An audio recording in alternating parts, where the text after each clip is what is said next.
Page 2. Like no other prayer, Col Nidre compels our presence, and not just us alone, but the memorized outline too of younger years, the gentle feel of those who tucked us in, who blessed our days, consoled our nights, and came as we do on this eve with memories of their own. We tonight are memories in the making, warming seats for others who will remember us in some Col Nidre they shall hear when we are gone. Present too among us are memories more recent of what we did or said or were or weren't since last year at this time, of what we learned or lost, of kisses we gave and got, the laugh that lovers recognize, the days of empty wandering and wondering where God was, or knowing with compelling certainty that God was with us, even in despair. Col Nidre harbors memory of all this. Its melody persists, insists, commands, and summons our acknowledgement of time, what we recall of others past, and what we vow to leave behind for others still to come who will remember us.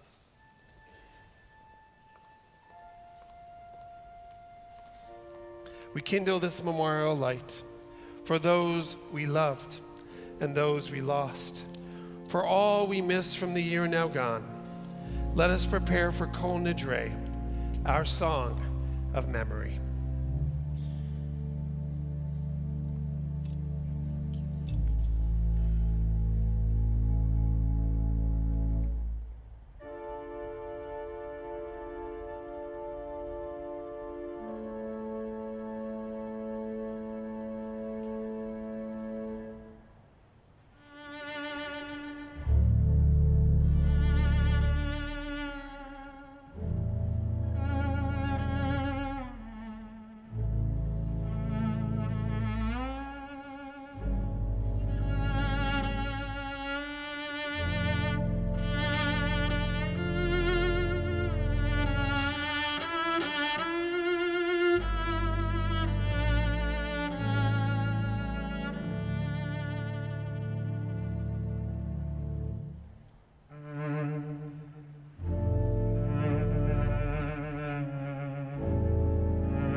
Deep gratitude to our central member, Julian Schwartz, for always just setting the tone for this holiday in the most beautiful way.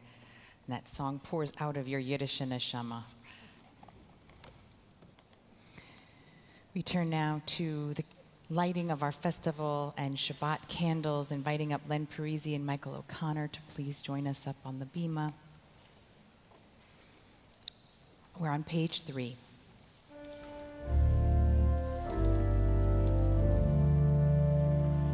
Baruch atah Adonai, Eloheinu melech haolam, asher kiddushanu b'mitzvotav, v'tzivanu lehadlik ner, shel Shabbat v'shel Yom HaKippurim.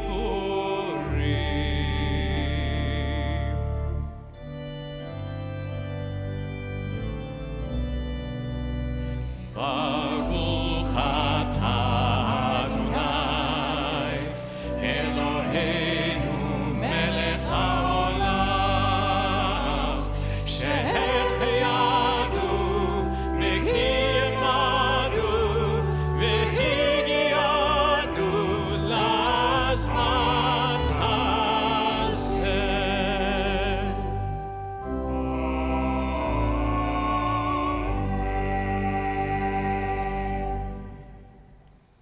Do you like that trick that we light the candles and the whole sanctuary lights up? So beautiful to see all of your faces here. The central prayer of this Erev Yom Kippur service is the Col Nidre, which was written at a time of Jewish duress. Scholars argue about whether it was written during the Visigoth persecution of the 6th century, or the Byzantine persecution of the 9th century, or the Papal Inquisition of the 13th century, or the Spanish Inquisition of the 15th century. We're not sure, but in some ways, it doesn't really matter. Pick a century. Someone was oppressing the Jews. But the words of Col Nidre literally release us from any vows that we have made, which seems like a strange prayer to be the centerpiece of the Day of Atonement, when we should be held accountable for our promises. But our ancestors knew somehow that in times of greatest distress, we sometimes make promises that we don't mean. We say things we didn't want to say. This past year was unlike any other in recent Jewish memory. How many of us, in our fear and anxiety, swore things that maybe we wanted to take back, or did things we wish we could have done differently? Col Nidre's promise is a fresh start on all we regret. And I cannot imagine a better community here in this congregation and everyone who is watching us around the world online with which to do that and begin this year together. So let us start. Page 4, please rise.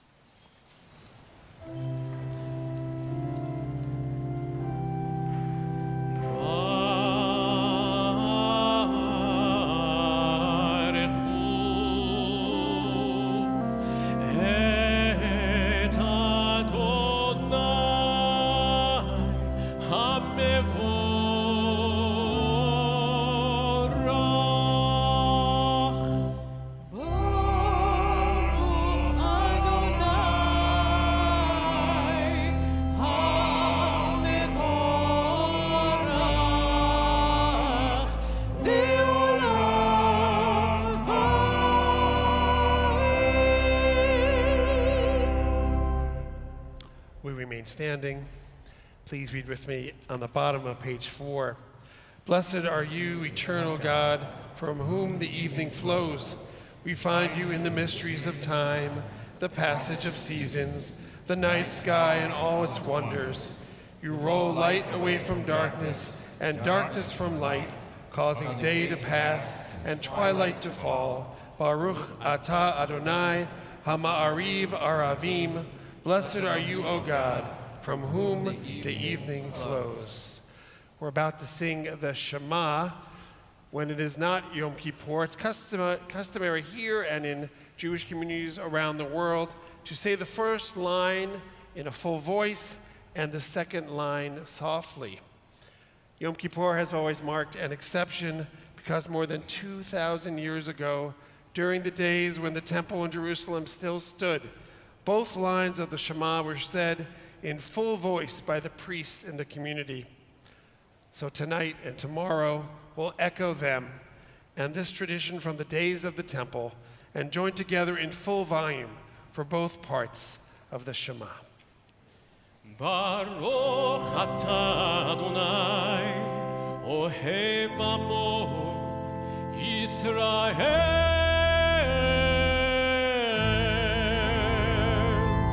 Shema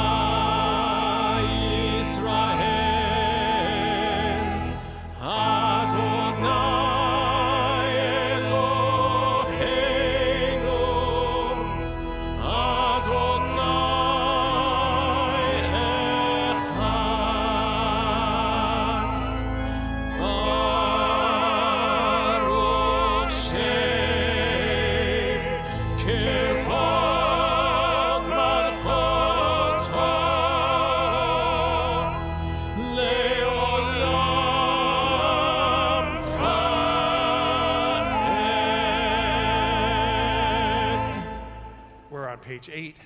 Please be seated.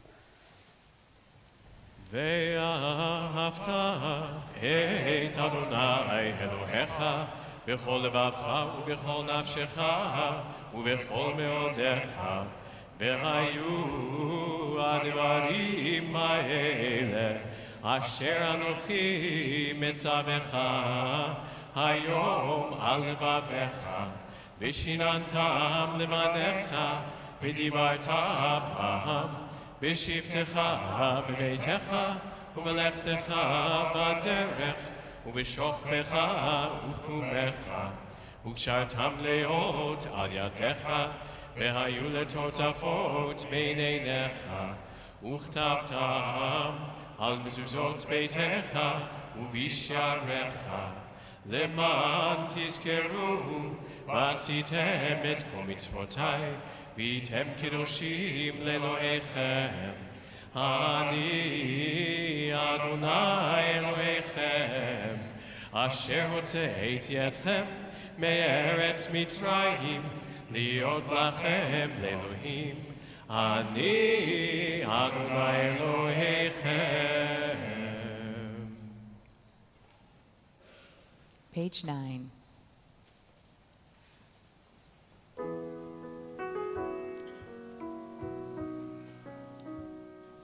Standing on the parted shores of history, we still believe what we were taught. Before ever we stood at Sinai's foot, that wherever we go, it's eternally Egypt. That there's a better place, a promised land, and the winding way to that promise passes through the wilderness. That there's no way to get from here to there except by joining hands and marching together, singing la la la la la la la la la la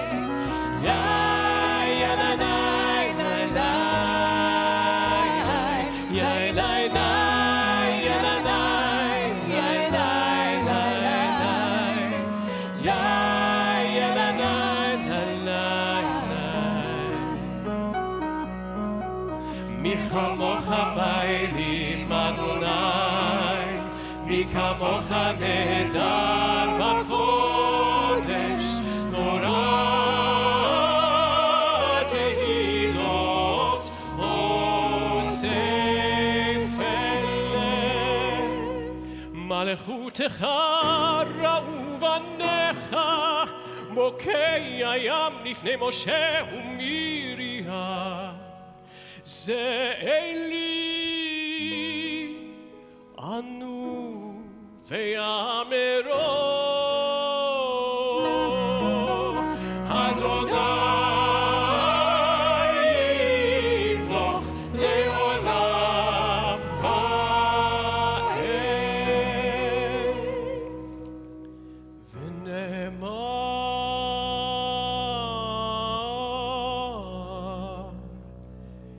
ופדה אדוני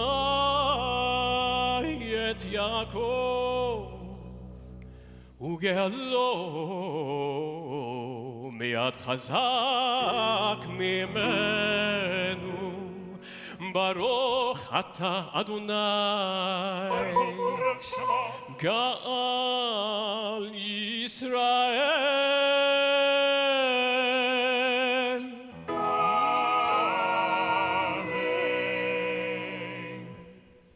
Hashkivenu Adonai Eloheinu l'shalom. God, cause us to lie down in peace.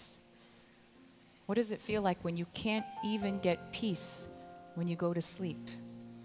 I think some of us know what that feels like. We ask for God's sheltering presence on those who feel unrest within their hearts, within their homes, within their nations. May God spread the shelter of peace over all of us.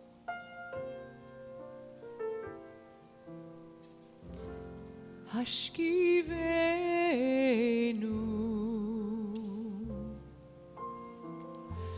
Hashkivenu,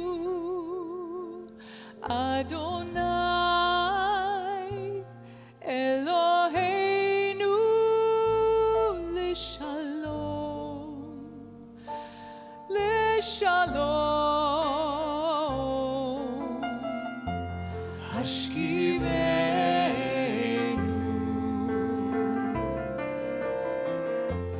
Hashkivenu, Adonai Eloheinu l'shalom.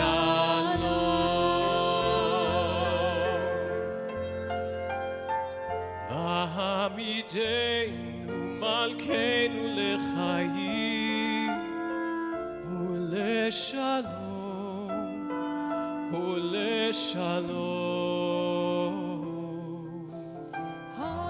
Hashkivenu, Hashkivenu, Adonai Eloheinu l'shalom ufros aleinu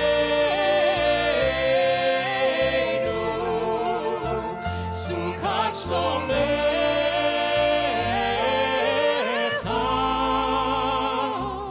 Hashkivenu, Adonai Eloheinu. Hashkivenu, Adonai Eloheinu l'shalom. Adonai Eloheinu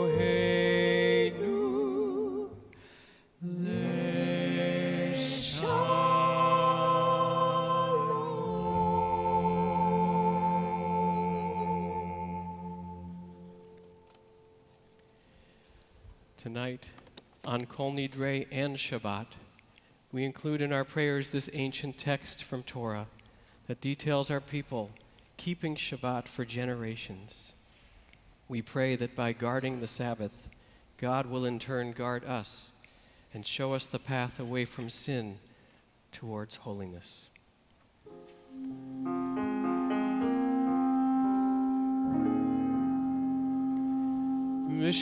ושמרו בני ישראל את השבת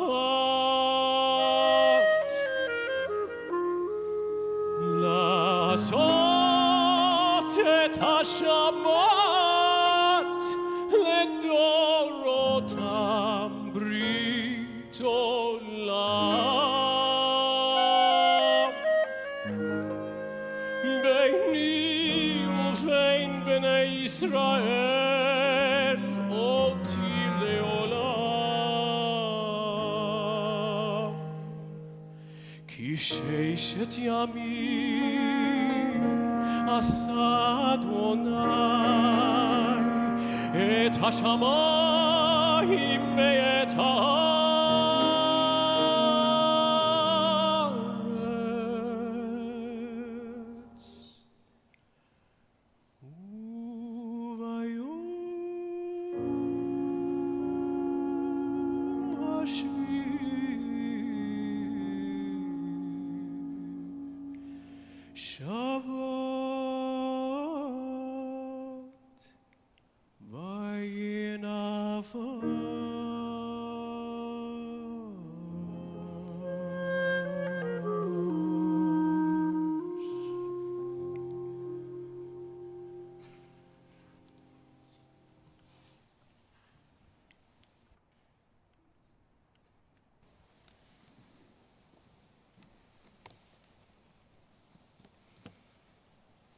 Tonight we face our nakedness, mirrored contemplations of concealed selves laid bare of artifice, backdrop to a cavernous silence broken only by the quiet chant of Col Nidre. This is the time when consciousness collude with conscience to shatter the delusions with which we cloak our souls. Tonight, God asks us where and what we are. We creatures fashioned in God's goodness are capable of cruelty. We vessels of God's holiness litter others' lives with profanities of speech and deed and will. The nakedness of Col Nidre's call can pierce our metal, unsettling us with echoes of the chaos we have caused, the brokenness of loved ones at whose lives we've chipped away.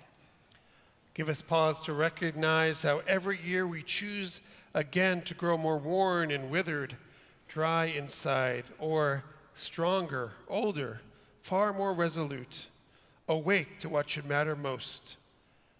Which shall it be?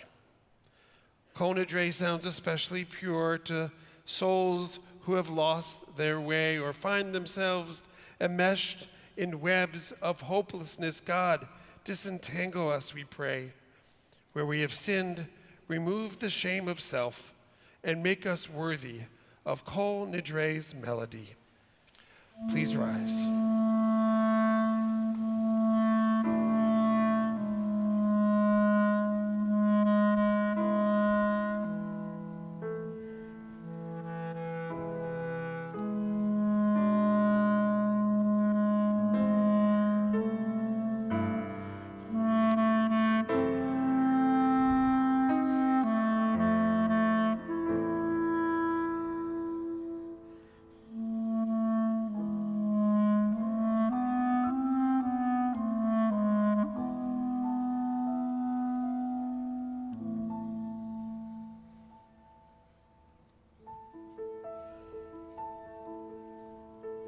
Adonai sefatai tiftach ufi agi tehilatecha. Adonai sefatai tiftach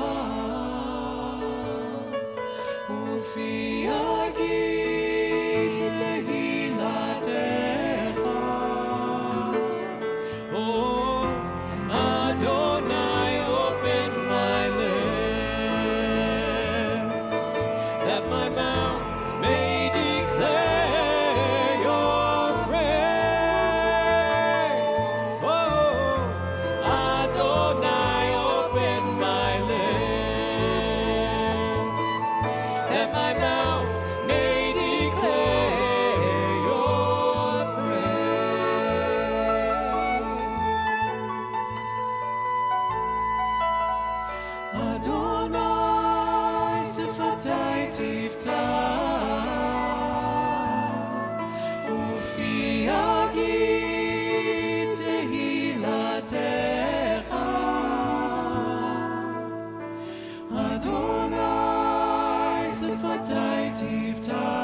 tehilatecha. Baruch atah Adonai Eloheinu Elohei Avoteinu ve'imoteinu Elohei Avraham אלוהי יצחק ואלוהי יעקב, אלוהי שרה, אלוהי רבקה, אלוהי רחל ואלוהי לאה, האל הגדול, הגיבור והנורא, אל עליון, גומל חסדים טובים, וקונה הכל, וזוכר חסדי אבות ואימהות, ומביא גאולה לבני בניהם, למען שמו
ברוך אתה אדוני מגן אברהם ועזרת שרה.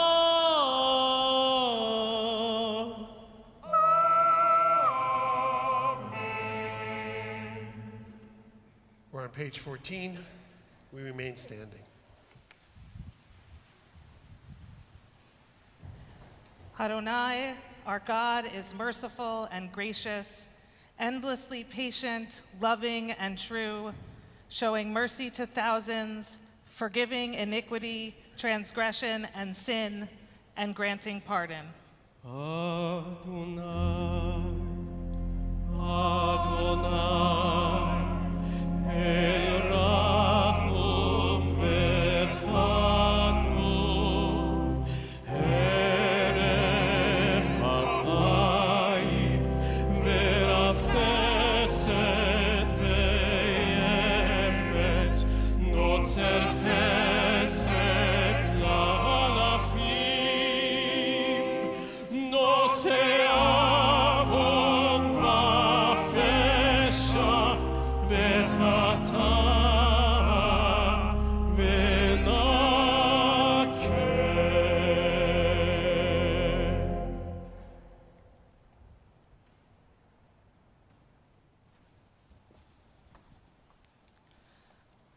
O God and God of our ancestors, grant that our prayers may reach you.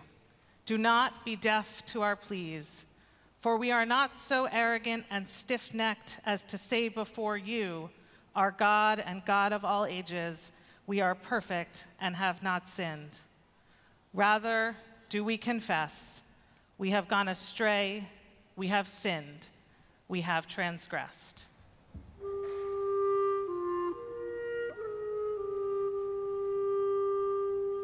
Eloheinu, Elohei Avotenu v'Imotenu, Tavo lefanecha tefilatenu,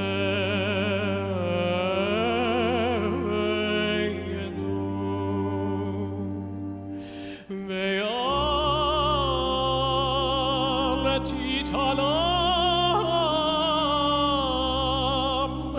mit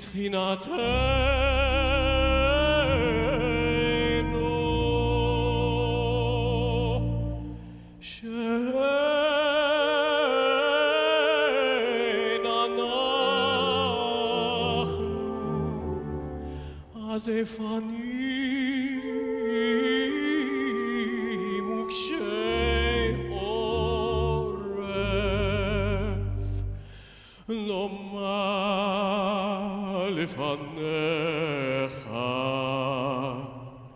אדוני אלוהינו ואלוהי אבותינו ואימותינו צדיקים אנחנו ולא חטאנו.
אשמנו,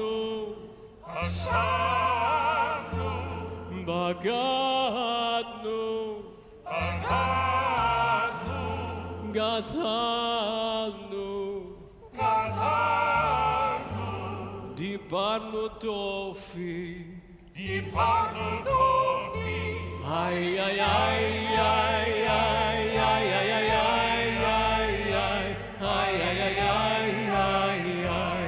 הבינו והרשענו זדנו חמסנו תפלנו שקר איי איי איי איי איי איי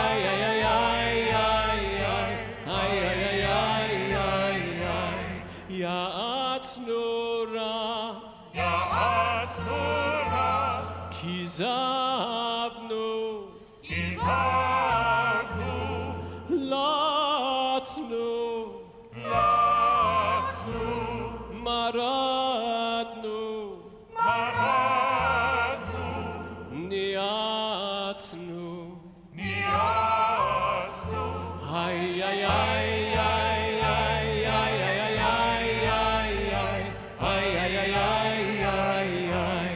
שררנו אבינו פשענו צרנו כישינו עורף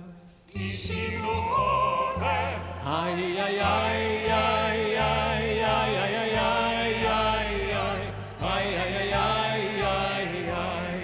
רשענו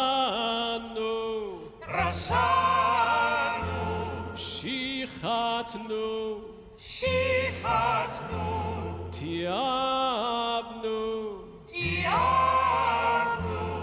טעינו תיתנו.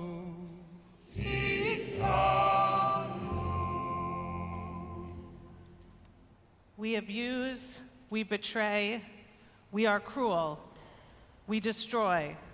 We embitter, we falsify, we gossip, we hate.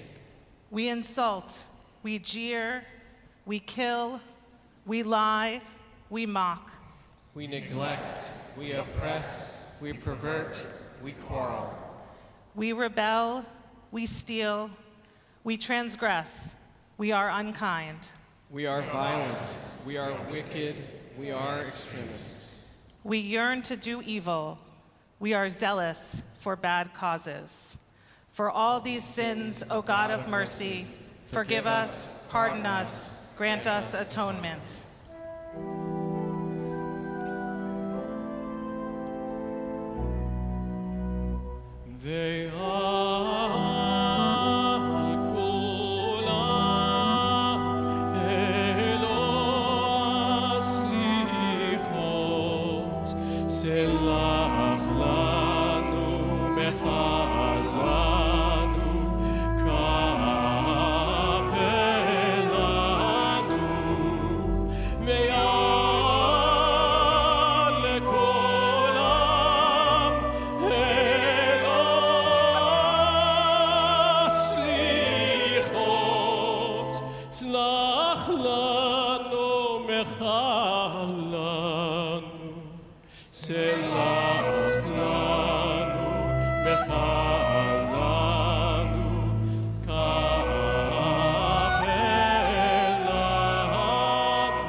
For the sins we have committed against you through arrogance and selfishness.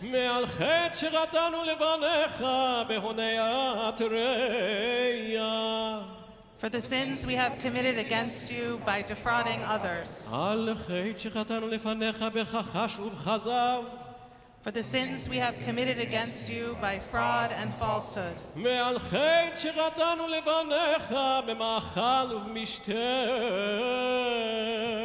For the sins we have committed against you through greed and overindulgence. For the sins we have committed against you by hardening our hearts.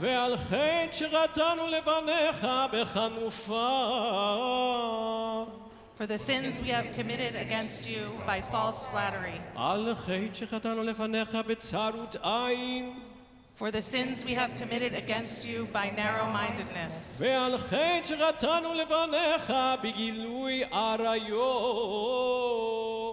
For the sins we have committed against you by sexual immorality.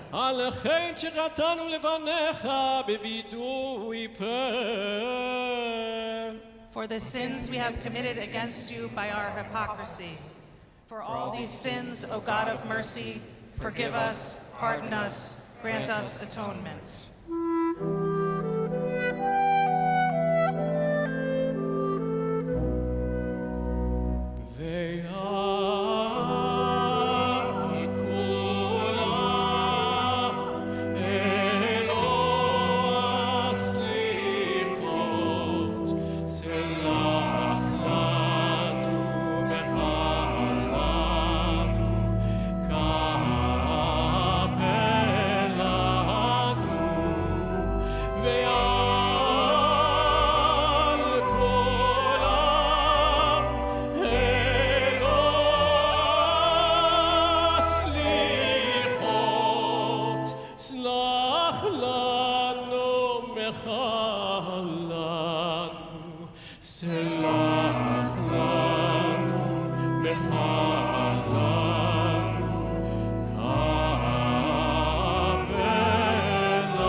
Please be seated. Shema Kolenu at the top of page 17. Hear our voice, Adonai, our God. Be kind, sympathize with us, willingly and lovingly accept our prayer. Turn us toward you, Adonai, and we will return to you. Make our days seem fresh as they once were. Do not cast us away from you. Do not take your holy presence from us. Do not cast us away as we grow old. Do not desert us as our life ends. Do not abandon us, Adonai, our God. Do not distance yourself from us. Give us hope. Be our help and comfort. Hear our words, Adonai. and consider our innermost thoughts. May the The words of my mouth and the meditations of my heart be acceptable to you, Adonai, my rock and my redeemer.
We continue in silence.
Page 19.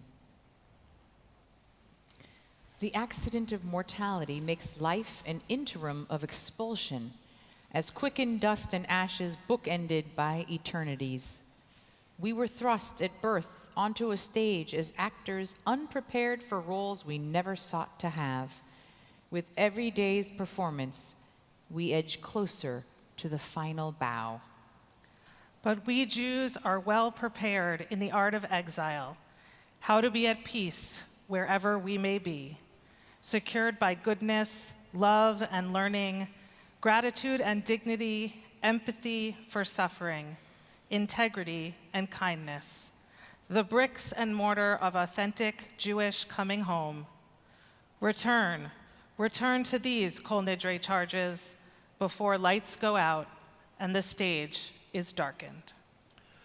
Tonight, the world of things, events, and expectations retreats from consciousness that we may honestly confront what we have been, where we have gone, what are we worth if we have failed.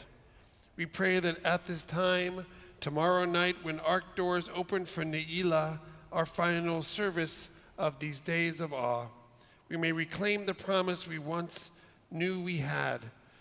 Tonight at home with God and with one another, we pause for clarity of purpose, en route to that rebirth. And just as God welcomes our return, we will welcome the return of our Torah scrolls back to our ark. Please rise.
וכל נמי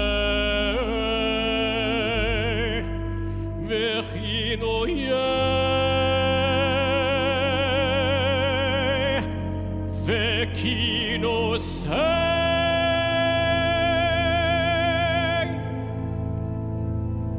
ושבועות.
שבועתנה,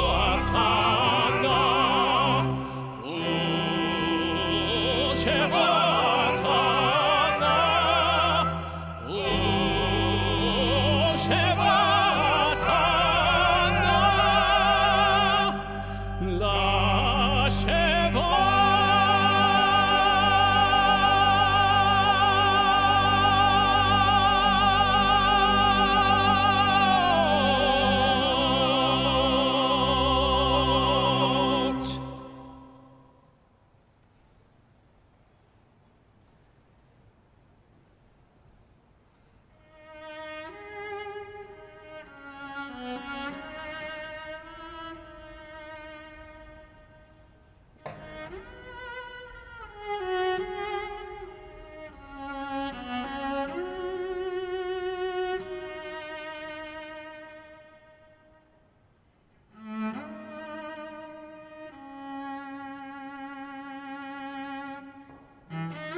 You may be seated.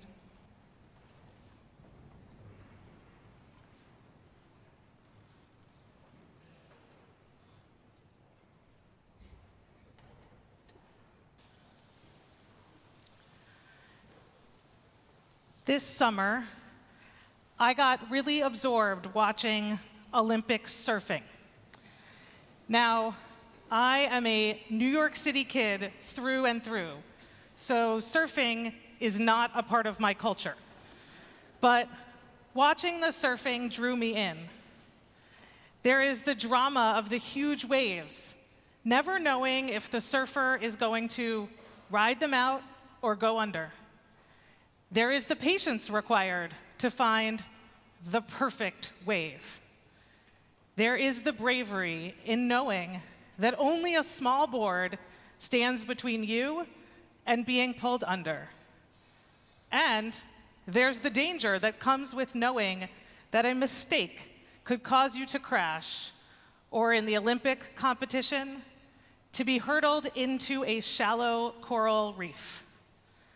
Watching and listening to the ongoing surfing commentary, I came to understand, to my surprise, that the more relaxed you are on the board, the more you can be flexible and bend, the easier it is to correct a mistake or ride out of a big wave.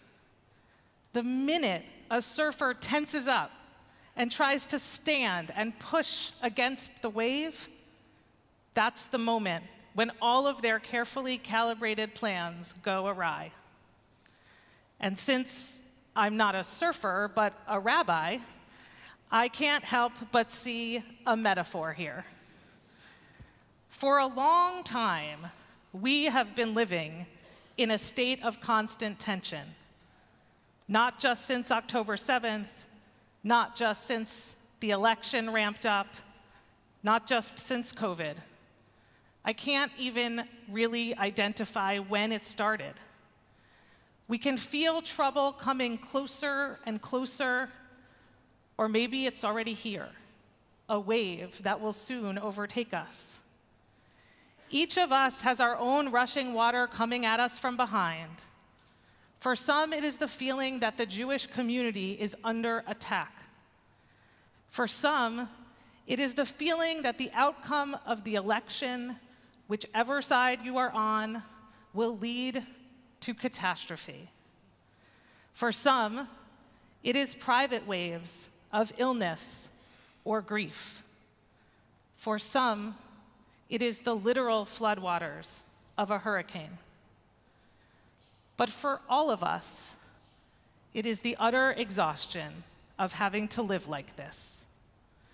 We appear to have only two options: fight it, or figure out how to adapt and change in response to the rushing water. There's a story in the Jerusalem Talmud where King David is digging the foundation of the temple in Jerusalem, and he comes upon a broken piece of pottery, which is apparently blocking the waters of the deep from rising up and flooding the world. David is about to lift it out, and the shard stops him, saying, "I was put here to block the rising waters. It is I who stands between you and the destruction of the world." David, who is not one to listen to reason, pulls out the fragment and floods the earth. This moment resonates with me. King David's hand hovering over that tiny piece of pottery. We, like King David, feel as though we might be only one false move away from the end of the world. We may not be actively looking to remove the fragment, but the tiniest wisp of wind could jostle it out of place and send the waves crashing over us. We are living alert to the threat, knowing that the waves are coming no matter what we do. And for some of us, the shard has been pulled and the water is here. The ever-expanding wars between Israel and her neighbors Anti-Semitism, campus protests, the election are shredding our ability to be resilient in the face of even the smallest problems, let alone the biggest ones. We are overwhelmed by grief, consumed by rage, by sadness, by fear, acting in destructive ways that surprise us and those around us. The waves come too large and too fast, some of our own making, many out of our control.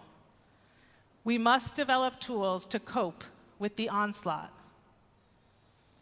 There is an understandable instinct to try and stand straight and tall in the face of unrelenting waves, or as a flood sends its destructive waters. We imagine that the taller and more firmly we stand, the less likely we are to be pulled under the water. But in reality, if you find yourself in a flood, one of the worst things you can do is try to stand and walk through it. Even a small amount of water can take you down, no matter how sturdy you imagine yourself to be. Or, to return to our surfing metaphor, if you stand straight up on the board, you will end up under the wave, being pulled uncontrollably towards the reef.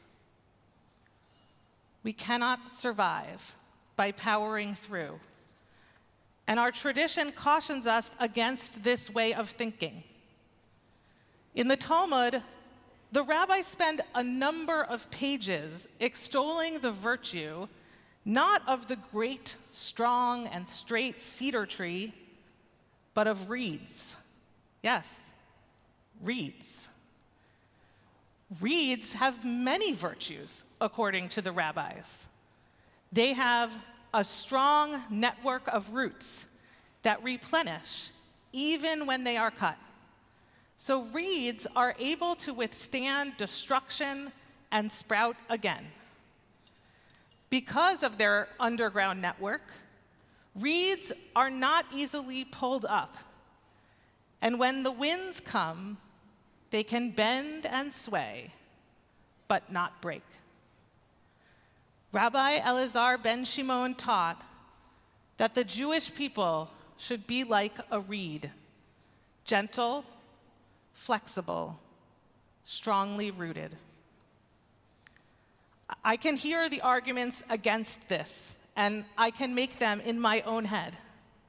We have spent years being flexible, attaching ourselves to people or coalitions where we might not exactly fit. We have put the needs of others ahead of our own. Now it is time for someone else to bend. The world is too hostile, too complicated, too fragile for us not to stand strong and protect ourselves. And I get it. But we know that standing firm can also mean becoming brittle, becoming rigid, becoming easy to topple. It is not possible to seal ourselves so tightly that nothing uncomfortable permeates. Discomfort, physical, emotional, relational, is part of the human experience. We cannot avoid it. Be aware of it and where it resides in your heart and mind. When we stiffen in the face of mounting discomfort, even a small wave can knock us down. We need to figure out how to live with it so we are not destroyed by our rigidity. So let's return to Rabbi Elazar ben Shimon's adage that we should be like a reed. His prescription that we must be strongly rooted, gentle, and flexible aligns with the research about building resilience. For many of us, Finding ways to be strongly rooted is easier than finding ways to be flexible. But to be resilient, we need both. We need the balance.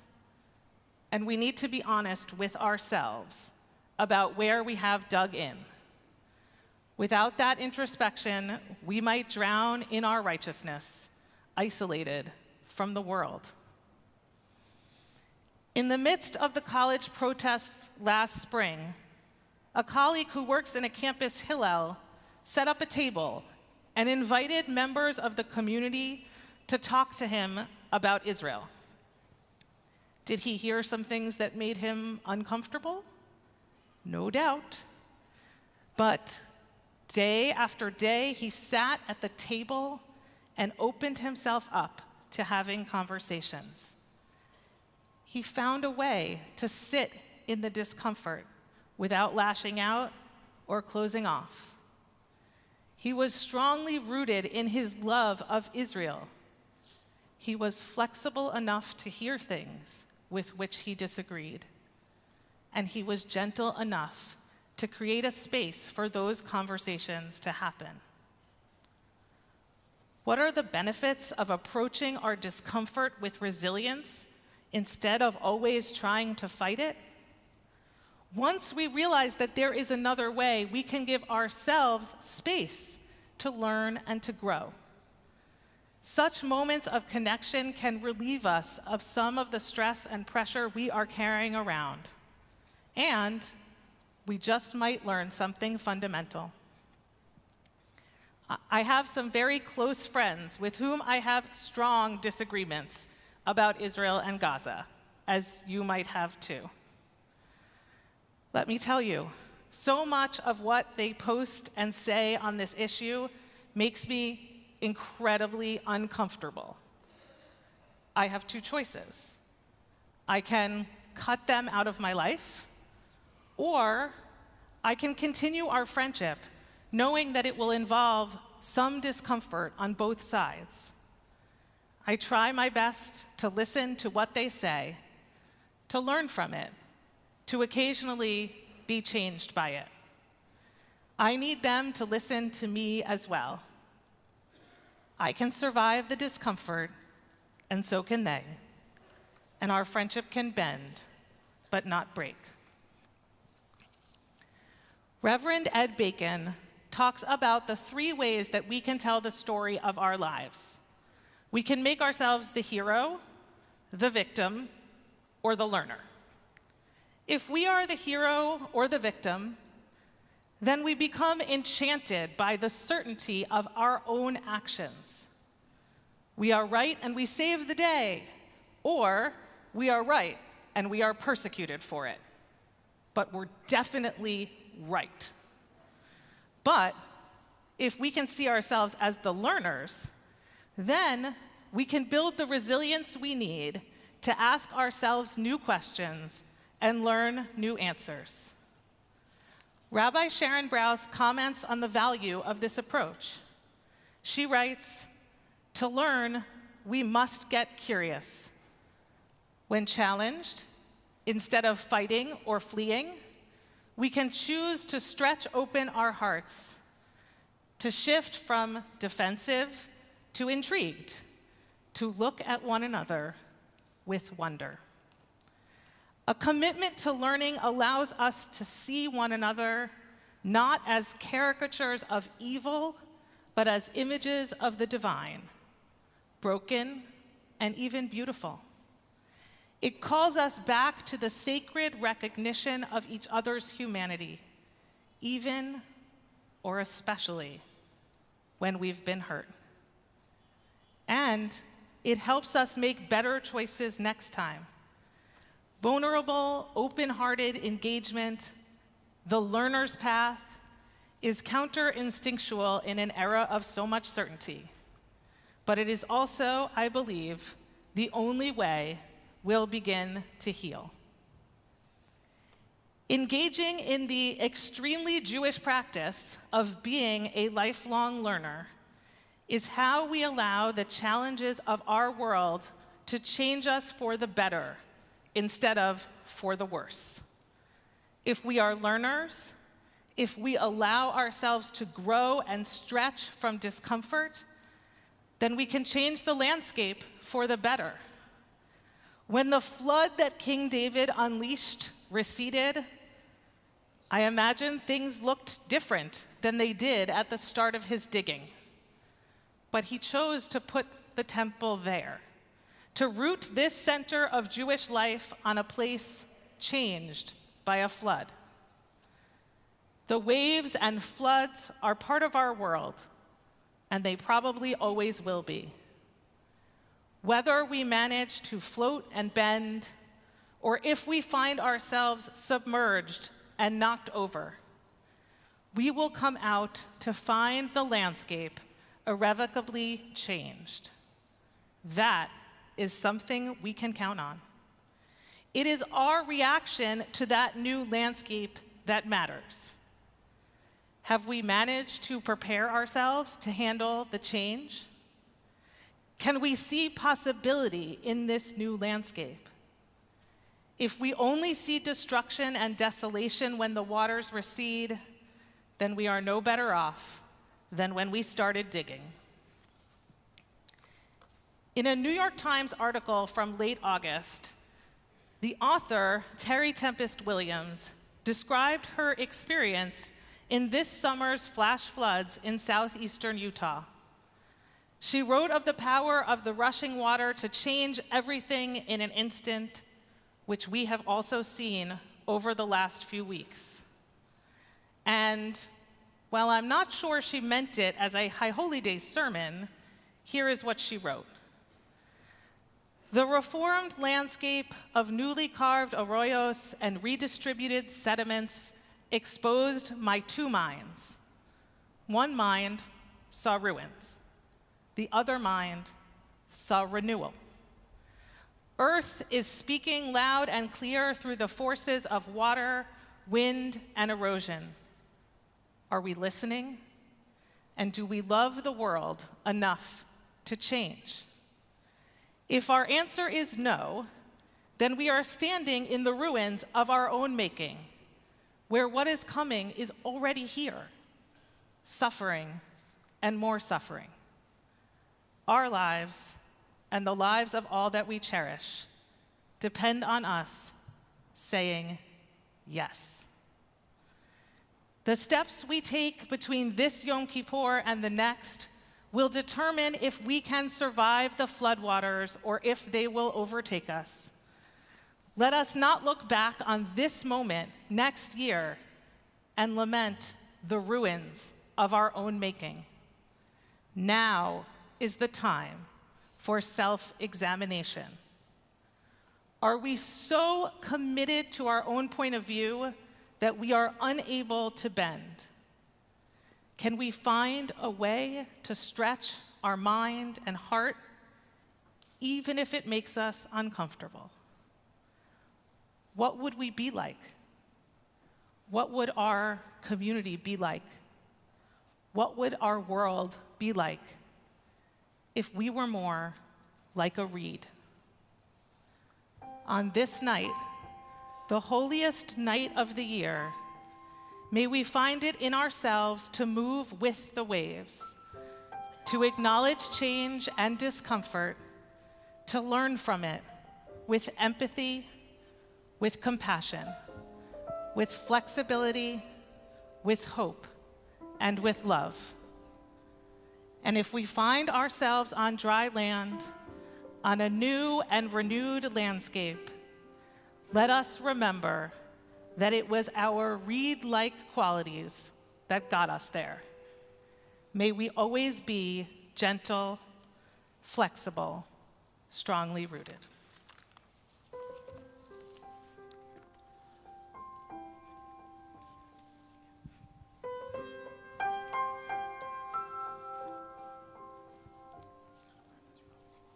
To everything, turn, turn, turn. There is a season, turn, turn, turn. And a time to every purpose under heaven. A time to be born, a time to die, a time to plant, a time to reap, a time to kill, a time to heal, a time to laugh, a time to weep. To everything turn, turn, turn. There is a season, turn, turn, turn, and a time to every purpose under heaven.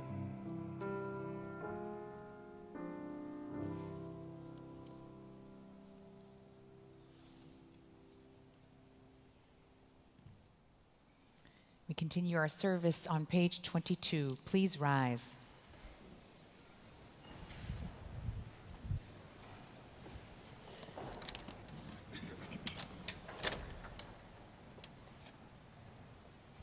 Please join with me. Avinu Malkeinu, hear our voice. Avinu Malkeinu, we have sinned against you. Avinu Malkeinu, have compassion on us and on our children. Avinu Malkeinu, make an end to sickness, war, and famine. Avinu Malkeinu, make an end to all oppression. Avinu Malkeinu, inscribe us for blessing in the book of life. Avinu Malkeinu, let the new year be a good year for us. Avinu Malkeinu, be gracious and answer us, for we have little merit. Treat us generously and with kindness, and be our help. Avinu Malkeinu, Shema Koleinu. Avinu Malkeinu, Chatanu lefanecha. Avinu Malkeinu, Avinu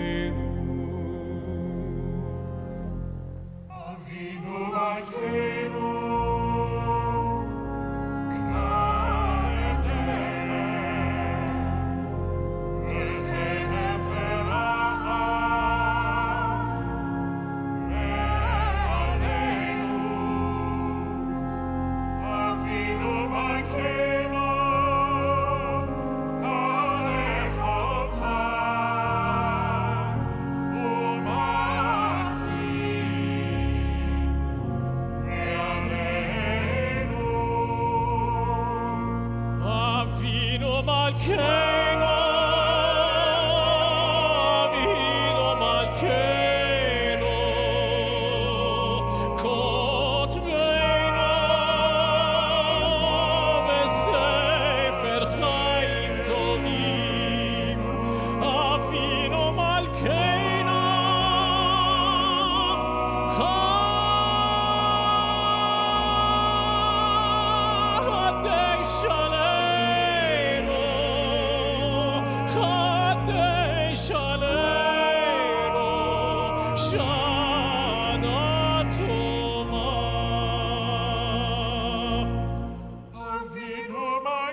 לשבח לדון הכל, לתת גדולה ליוצא בראשית, שלא עשנו כגויי הארצות, ולא שמנו כמשפחות האדמה, שלא שם חלקנו כהם, וגורלנו ככל עמונם.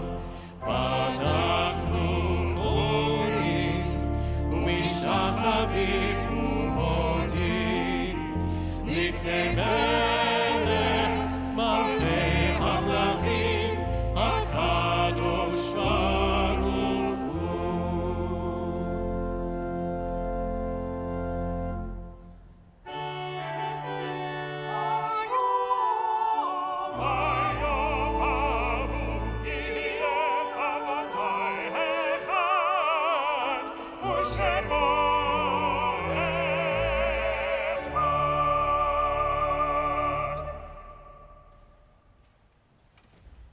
Please be seated.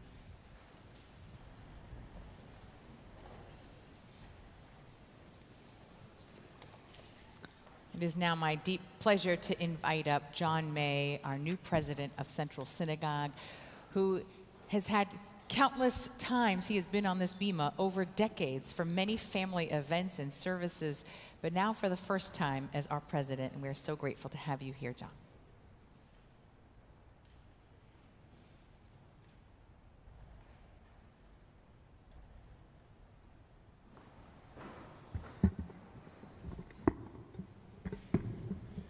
We've seen people mess with these. They're temperamental. Okay.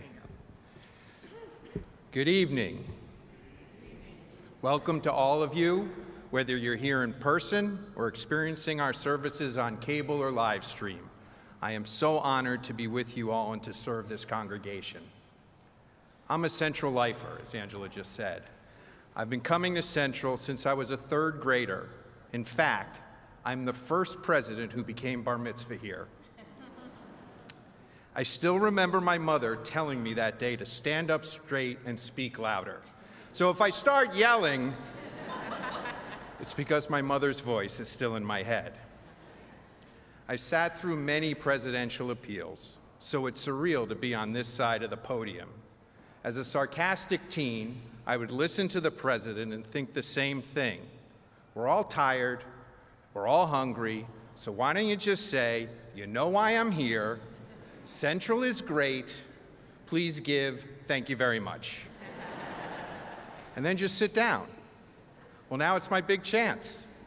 I'm the one up here, so, sorry, apologies to my teenage self, I can't do that. I want to share something that doesn't make me feel very proud. I took Central for granted for a long time. In fact, it wasn't until a few years after I got married and my wife began to consider converting that I had my aha moment. Seeing her response to Central's version of Reform Judaism greatly impacted me, a Judaism that is unapologetic, modern, and authentic, a Judaism that is accepting and welcoming, the kind of Judaism that is needed now more than ever. Central has no doubt been flourishing, and there are many reasons for that. Our incredible clergy, the spectacular sanctuary, the uplifting music and worship experience, our first-class nursery and religious schools, and our stimulating and relevant programming are just a few of those reasons. But I believe it goes beyond those things. It's something intangible. My wife and I were watching a documentary about dogs. I know. It's quite a life we live. And it outlined a theory to explain why dogs have not only survived, but thrived as they evolved. Dogs learned that being nice to humans was the best way to coexist with humans. So instead of survival of the fittest, it's survival of the friendliest. This theory really struck me as exactly the key to Central's success. I heard some anecdotal evidence to support the survival of the friendliest phenomenon when attending a pre-neg reception for new members. I asked several why they had joined Central. They told me touching stories about the care and warmth of our congregants. One woman shared that she had been going through a difficult time, and someone had suggested that it might be comforting to attend Central's Friday night Shabbat service. The music and prayer service greatly affected her, and she began sobbing. Several members came over to console her and to invite her to Shabbat dinner. She was overwhelmed by their kindness and felt compelled to join the community. This past year, more than ever, we all sought Central's comfort, guidance, and strength. Our worlds were shattered by the horrific events of October 7th. The resulting war and surging anti-Semitism throughout the world and close to home left us confused, scared, and horrified. While the world seemed to be burning around us, Central proved to be more vital to our lives than ever before, and quickly pivoted to provide for the needs of the community.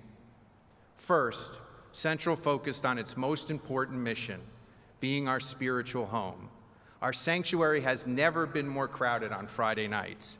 If you haven't experienced it, put Friday 6 p.m. on your calendar. You won't regret it. Our religious and nursery school enrollments have soared. Multitudes of people have studied Judaism and chosen to convert at our Center for Exploring Judaism, and our many volunteers continue the incredible and varied work of Tikkun Olam. We also craved information and analysis, so Central provided that through informative and timely speakers and forums. We wanted to know ways we could get involved, so Central organized dozens of events, including arranging for us to participate in the March for Israel in Washington back in November. And of course, we wanted to feel safe. So Central invested even more in security, making sure we have the right staff and procedures every day of the week. None of this is possible without the incredible generosity of all of you. The Yom Kippur Appeal accounts for over 1/3 of the operating budget. First, I'd like to thank our ever-growing virtual community. I'm looking at you, Bogota, Houston, and Berlin. And we are praying for you if you live or have family anywhere in the South suffering through the horrendous devastation from the recent hurricanes. Last year, a record number of you made such moving pledges to Central. We are all so honored you've chosen to join us, not only for the high holidays, but also for Shabbat and other programs. Our clergy and staff thank you. Our board thanks you. And especially in a year when solidarity is everything, we sincerely hope you will consider supporting us again or beginning a new tradition of participation this year. And to our members, my words are simply not adequate enough to thank you. Time and again, you have stepped up, and we are counting on you to do so again, knowing how necessary and how valued you are to keep everything here excellent, vibrant, creative, and secure. In a year we never wanted to see, when hatred against Jews seemed to gain traction and momentum, our Central home stands immovable and proud because of all of you. I have never been prouder of what Central offers, a joyful, inclusive, and authentic Judaism that lifts us all up and anchors us when we are unsteady. Please think about how Central supported you over the past year, whether it was in response to the horrors of the world, being there in a time of personal need or mourning, or helping to make a family celebration all the more meaningful. Central is always supporting us, and you have always supported Central. I ask that you continue to do so in these times when Central means more than ever. Finally, if you'll allow one personal note, I'm wearing a green tie to remember my grandmother, Shirley. It was her favorite color. After my grandfather passed, Shirley moved back to the city. She loved everything about Central. I know that seeing me up here would both amuse her and make her very proud. Shirley, girl, I know you're watching somewhere, and I love you. Thank you all in advance for your generosity and support. It is my privilege to serve as this congregation's president, and I hope to see as many of you as possible over these holidays and throughout the year. I wish each of you and all your family a year of sweetness, health, and peace. Shana Tova.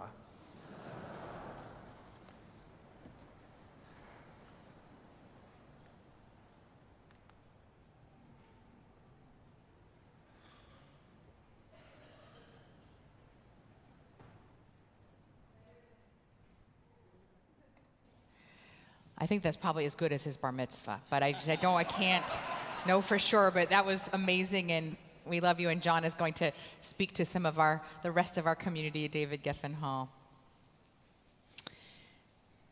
We turn now, just a couple of announcements. First of all, we hope that you will join us tomorrow in David Geffen Hall for where this service will continue. If you're watching us on live stream, first of all, we have another service at 8:30 if you want to do this all over again. And again, tomorrow morning, we also have a family service. Please check our website for any of the times that you'd like. We do have another service immediately following this one, so we'd appreciate your assistance in exiting the sanctuary at the end of our service in a timely manner. We turn now to our moment of memory on page 24.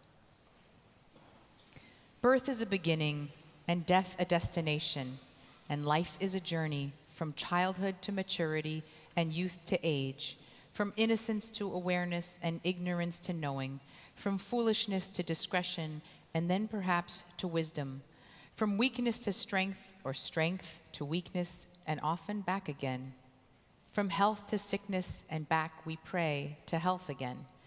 From offense to forgiveness, from loneliness to love, from joy to gratitude, from pain to compassion, and grief to understanding.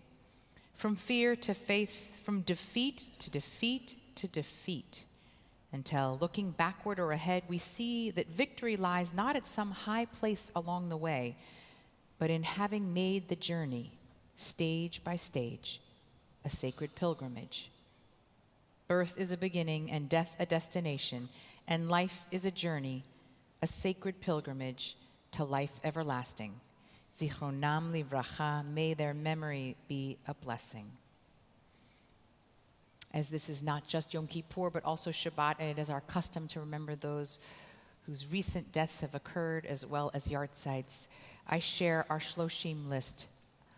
Sandra Epstein, Barbara Jason, Hortense Hurwitz, Barbara Kahn, Ari Kopelman, Melvin Lubowitz, Elaine Pandolfi, Rosalie Rosenfeld, Stephen Rosen, Robin Rubenstein, Dennis Sadow, Joyce Miller-Semple, Marvin Schlachter, Annie Sermon, and those whose yahrzeit occur this week.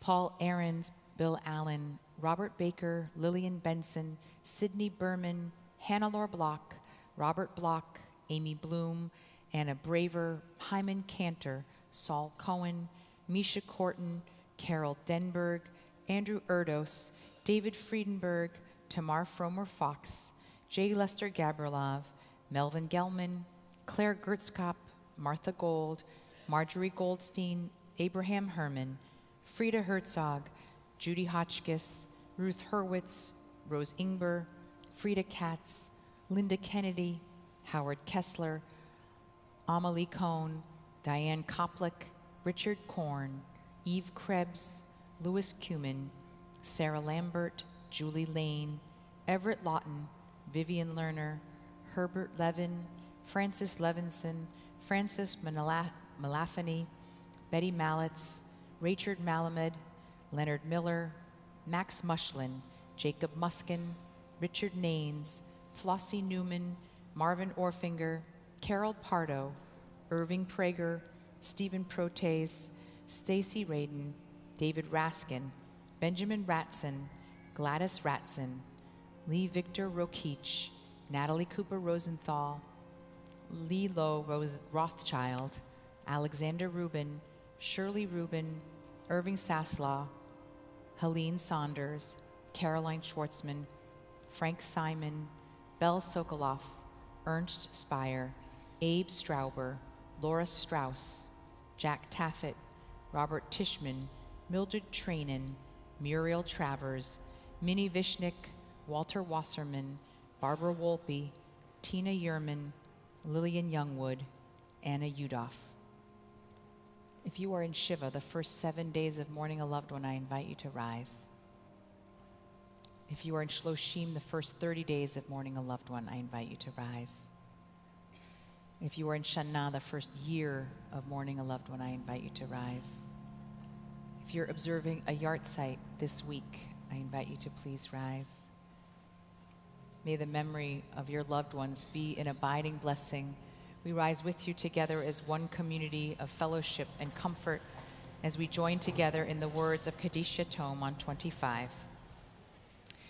Yitkadal v'yitkadash shemei Rabbah, v'alma divrach rutei v'yamlich malchutei, v'chayechon u'v'yomechon u'v'chayeh d'chol Beit Yisrael, ba'agala u'vizman kari v'imru amen.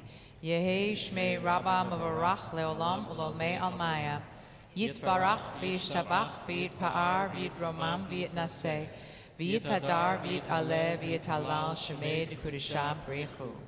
Le'ela u'le'ela min kol birchata v'shirata, tushbachata v'nechamata, da'amiran bi'alma v'imru amen.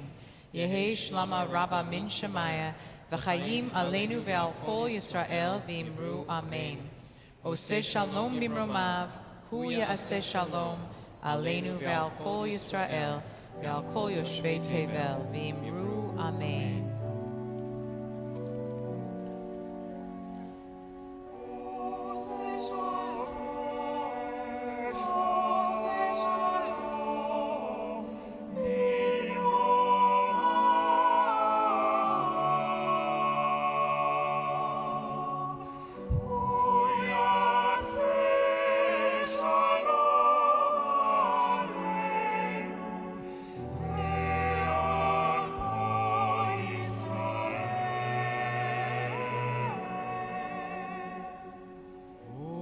say shalom, oh say shalom, bimromav,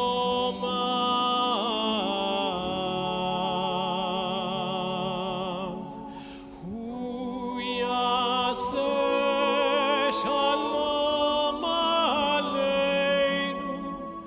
ve'al kol Yisrael.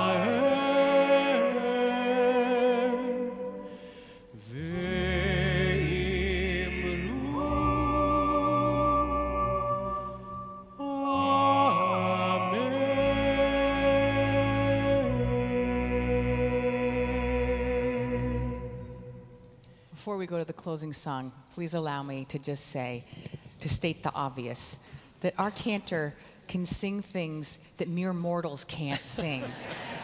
And that with your voice, you really open up the gates of prayer for us and our hearts in the most unbelievable ways. And it's like we love your singing every week, but it's like he's usually driving 30 in the 30, and now he is on the open road, and it's like just fly with us. And anyway, what incredible privilege to experience Col Nidre with you. Thank you. And you know, all those things that our president was saying about how wonderful this place is, that's because you are at the helm. What are we doing here? dreaming Okay. all this stuff. Okay. Thank you. But Thank you. So I got you back. Thank What you. are we going to close with, Cantor? I think Adon Olam on page 26.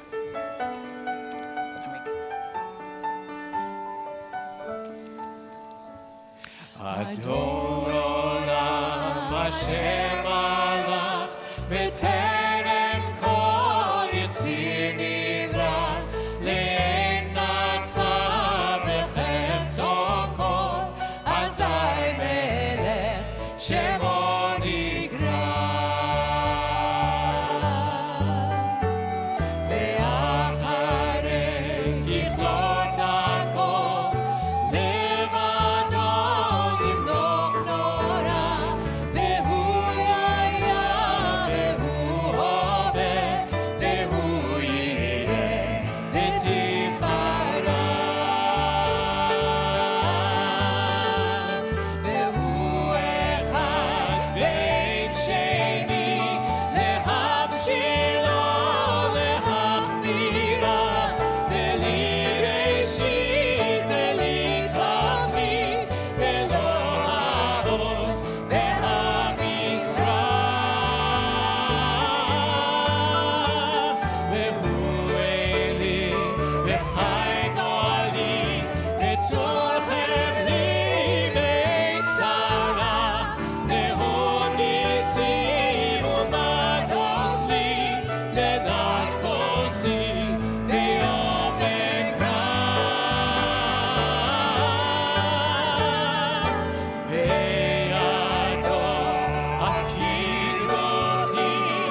Gamar Tov and Shabbat Shalom. Please leave your prayer books on the seats.